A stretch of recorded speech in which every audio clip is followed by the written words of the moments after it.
မေရဝင်မအောင်9 ကီလိုခွဲ9 ကီလိုခွဲကျော်ကကြတော့သူများနေရှင်တော့စပီကတိတ်မရှိဘူးတာဝေးသမားဖြစ်တဲ့အတွက်ကြောင့်ဒါပေမဲ့ကိုကဒုတိယနေရာနေပြေးနေတဲ့အတွက်ကြောင့်ဒါပေမဲ့အနောက်လူကမမိအောင်လို့လည်းကိုအတင်းပြီးပြေးရတယ်ငါဒီနေရာကိုငါရအောင်ပြေးမယ်နောက်လူလည်းငါကြော်မခံနိုင်ဘူးဒါပေမဲ့အရှိလူတော့မိတလောက်တော့လိုက်မယ်လို့တော့အဲ့လိုမျိုးတော့ကိုစူးစမ်းပြီးပြေးရဂုံစိုးရတော့အခုဒီနေ့ပြေးတာကိုဂုံယူဆုံးရပဲရန်ကုန်မှာဒါပြေးရတဲ့ခေါင်းနဲ့ဒီတစ်ခေါင်းနဲ့တစ်ခေါက်ပဲရှိရဲ့ဒါပေမဲ့ပြေးရတာတော့ခက်ခဲဖြစ်တယ်ဘာလို့ဆိုတော့အသက်ရှူမဝဘူးကိုဒေသမဟုတ်တဲ့အတွက်ကြောင့်စူးစမ်းပြီးတော့ပြေးတယ်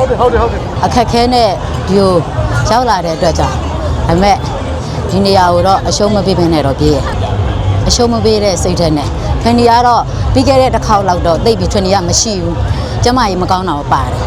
ပေမဲ့အခက်ခဲကြောင့်ဒီဥစ္စာကိုကပြေးမလို့ရည်ရွယ်ထားတဲ့အတွက်ကြောင့်ဒါပေမဲ့နေမကောင်းလည်းအကျော်သေးသွင်းပြီးတော့အားစေးတောက်ပြီးဒီလိုမျိုးပြန်လာပြေးရ